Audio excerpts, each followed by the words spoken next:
What's up? Travel Chronicles, chapter, I believe it's 100. If it's not, then I'm still going to treat it like 100. And if there is another one left, then that'll be 100 too. But this is the last one, the finale. I may have to go back and either make a couple up or like really dig to find some of the early ones. But, I'll try.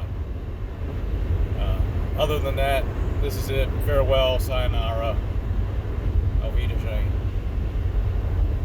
Gucci Mane. Oh, no. That's something completely different.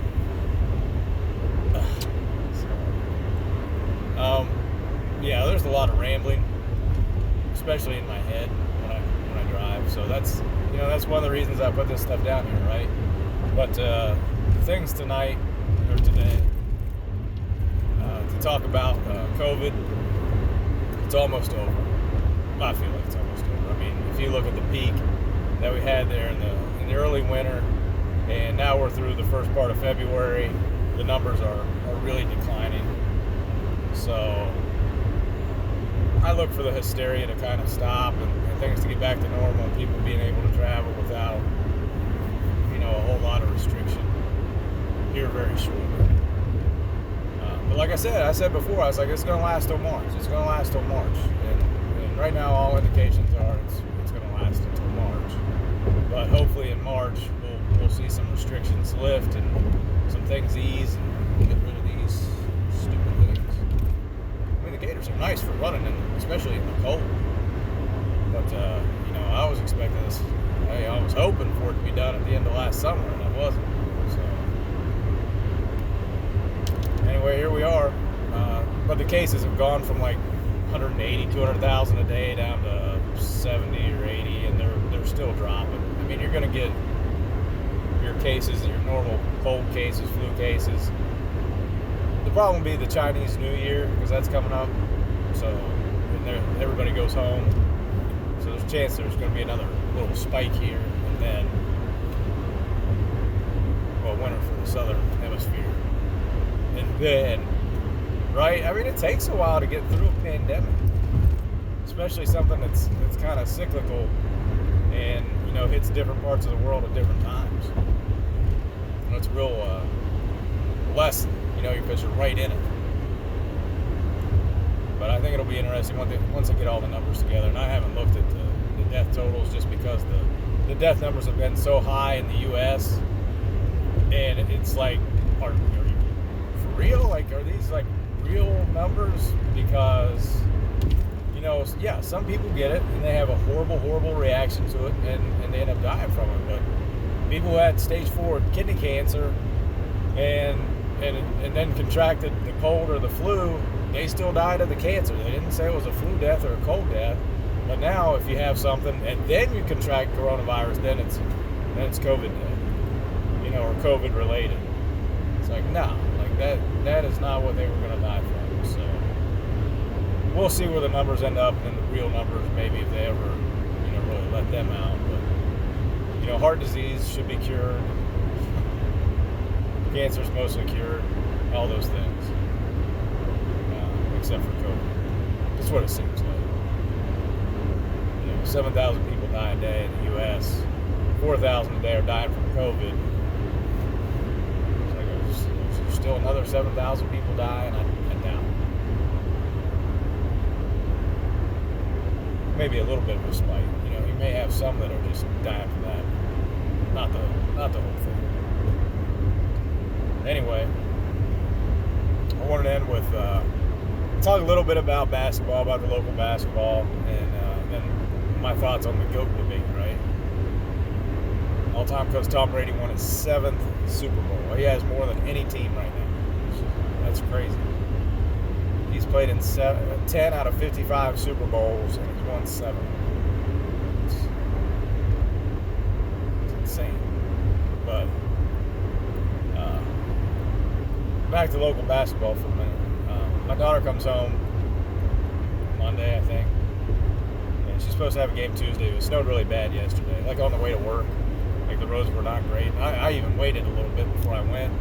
I got behind a car on Route 2 in West Virginia that went like this in front of me and it's sliding. And the only thing I was thinking, I'm going to T-bone this guy. I'm going to hit this guy head right into the side of his car. But I think he slid back a little bit, and it was still where it was 2 lanes or 4 lanes, but it was getting ready to go into 2. So I was able to get around him on the right, just barely. But that was crazy. It was a good thing I went anyway because we had metabolic issues. So I didn't need to be at work. Just a crazy drive in. Anyway, Coach Monday tells her, or the girls or whatever, says something to him. It's like, we need to get Faith and Avery some meaningful minutes in the varsity. All right, so you girls got to blow the other team out so they can play. I'm like, what? Like, I got the first part. Like, they need meaningful minutes, which they do. They're the 8 and 9 person. So if you're getting ready for the playoffs, you're getting ready to make your playoff run, which is something you should have been planning for from day 1 of the season, right? Not the last game before the end of the regular season, or next to last game, to say, hey, let's get the back of the bench some playing time to get them accustomed to the varsity game, right? But getting accustomed to the varsity game and playing meaningful minutes is something completely different from let's blow a team out and then put them in the game. Those are not meaningful minutes. And meaningful minutes to me, it's not even that they have to play half a quarter or the whole quarter or anything like that. Like a minute here, 30 seconds there, 20 seconds before a quarter break. Or if you know you're going to call a timeout in a possession to get the team a break, you know, in a possession or two, put them out there for a possession or two. See what they do. Sub them in on defense.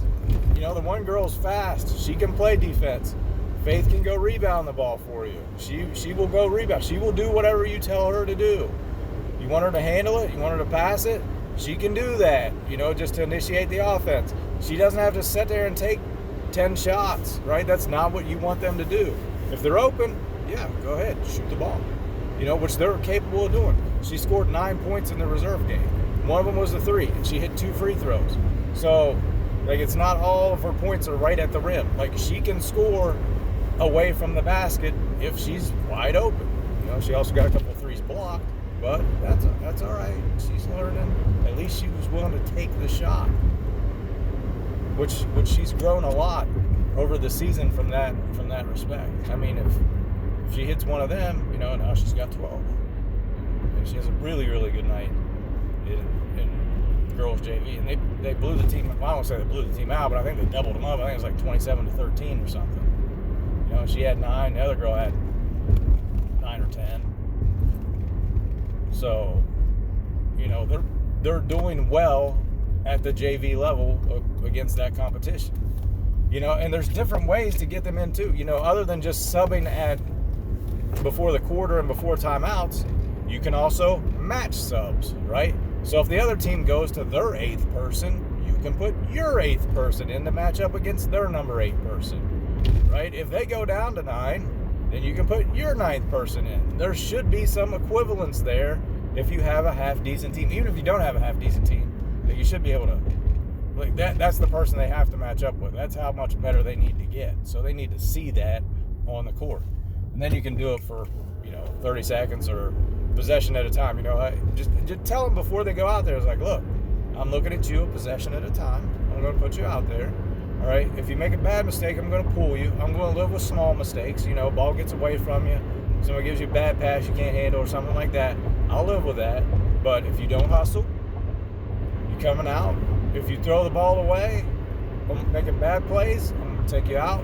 If you take bad shots, you know, unprovoked, you know, shooting shots with people in your face, or you know, just completely airballing shots, I'm going to take you out. You know, just tell them before that they go in. That's the rules, okay? All right, as long as you don't do that stuff, you will play for as long as I need you. And if you come back out of the game, it's not necessarily because you did anything bad either, all right? It's just I need you to play a minute or two, and then a couple possessions, and then you're done. That's meaningful minutes. That's getting your 8 and 9 person ready to play and be able to contribute in a playoff game should you need them. That's how that works. It's not, well, we'll play you. We want you to play, but only in a blowout. So like the last 3 minutes of the game. That's not meaningful minutes. It's not getting them ready. And you say, like, well, I'm going to have my top 7 back next year. Like, I will lay money right now that one of them 7 ain't coming back. Like, I would put money down. Like, I would be willing to put a significant amount of money down, too. And I don't care which one. I'm just saying one of them ain't coming back. There's certain things I watch. And I didn't get to see the whole game because I had practice myself for my little kids team. When I say little kid, I mean they're 5th and 6th graders. That'll be an interesting season. Just because we only had 2 practices. One kid couldn't make it to one. So we're rolling into a game with 2 practices under our belt. I mean, everybody's in the same boat. But, 2 things about coaching at this level. One, if you have your own kid in the league where you can be in the kid's ear like all the time, they're getting a lot of coaching all the time. What you want them to do, how you want them to play, what you need from them after seeing the rest of your team. You can communicate a lot to them all the time. Without having that, your own kid and you're just coaching a team, even though my nieces are on the team, it's like I'm not in their ear all the time telling them, what they need to do.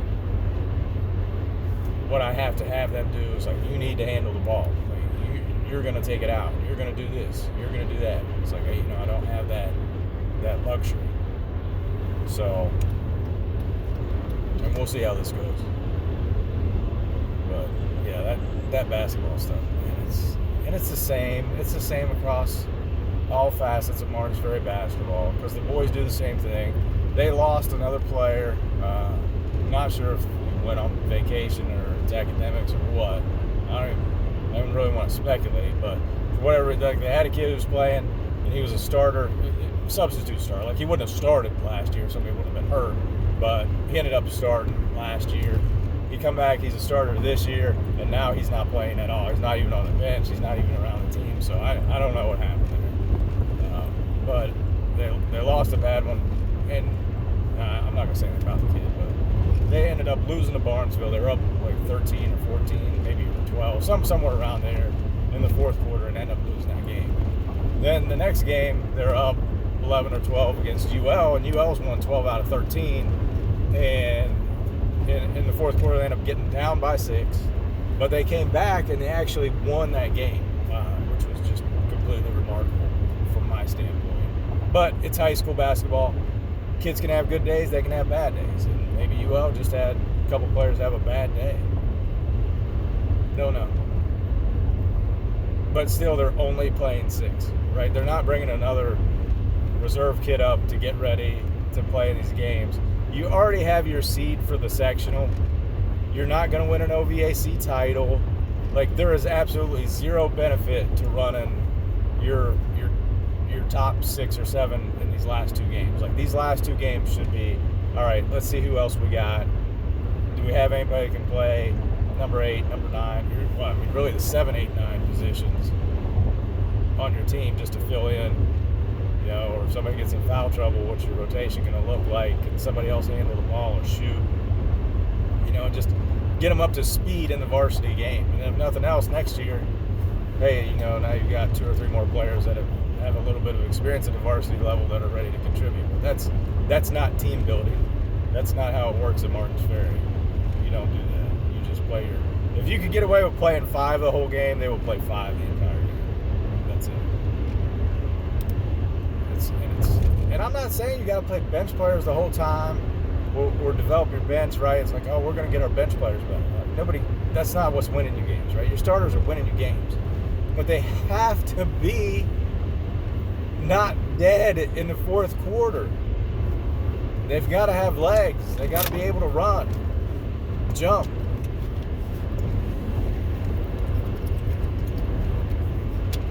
There's a lot that goes into coaching. You got to be able to manage the game. You got to know offenses, defenses. You got to know your own personnel. You got to know the other team's personnel. There's a lot that goes into it. Oh well. Last thing's going to be the GOAT debate, right? Because Tom Brady won his 7th. So now everybody's like, well, Michael Jordan's the GOAT of GOATs because he won 6 of 6 championships. All right.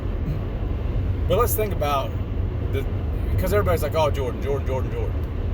Jordan was a really good scorer, and he could do other things too. Like, I mean, he's a top player ever, right? He would defend. He could go rebound if he needed to. He could pass the ball if he wanted to, but it wasn't his primary deal. And he could score the ball really, really well. That was his thing, right? Like, and that's what he worked at was scoring. And to me, watching what Tom Brady did, because he went to a different team and won a Super Bowl, and it wasn't just the on-field stuff, right?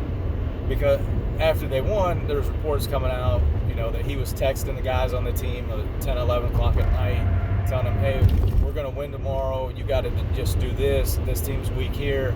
You can do this. You can, building guys up to win that game. So when they came in that game, if I got a guy who's won 6 championships telling me that I can impose my will, and it's like, you can beat him here, you can do this, you're better than them here. I'm okay. I am. I'm better than them, because that means so much. And everybody's like, well, Michael Jordan made his teammates better. He won 2 3-peats with different teams, right? So, with different teammates. Right? Well, the only person he had the same was Scottie Pippen. True. But he never won a playoff series without Scottie Pippen. Let that sink in for a minute. We want to talk about the great players, being able to go anywhere and win. He never won a series before Pippen got there. And it's like, oh, well, first year was a rookie team, everybody was crack addicts on the team. All right, that's fine. They did make the playoffs. Lost in the first round. Next year he was hurt most of the season, came back, they got a bad seed, they had to play Boston in the first, right? Was that the first? I can't remember. Anyway, one year they played Boston. I think that was his first year, maybe it was his second year. Then the third year, I know they played Boston that year and they got swept. Or they lost and maybe they won more. But they lost in the first round. So 3 first round defeats without them. Then at the end of his career, he's older, but he came back. Nobody's forcing him to play at Washington. And they never made the playoffs at all. And it's like, well, he was old, he was retired, that team wasn't that good, that's why he came out of the box. So, like, here's the scenario, though, right? They had a functioning NBA team already. And you pull out a 39-year-old, 40-year-old Michael Jordan to add to your team. You're not taking anybody off the team. You're just adding him to the team. And they still couldn't make the playoffs. So, I mean, he was still getting 20 a night. But the team couldn't win, like as constructed. And maybe he's partly responsible for that because he's the general manager. So even if he's a go to play in basketball, he ain't the go to manage in basketball. He's no Jerry West. Let me put it that way. Like Jerry West has an eye for talent. And it's just incredible the touch that he's put on teams that he's gone to. I mean, look it up. Lakers, Grizzlies, Golden State, now with the Clippers.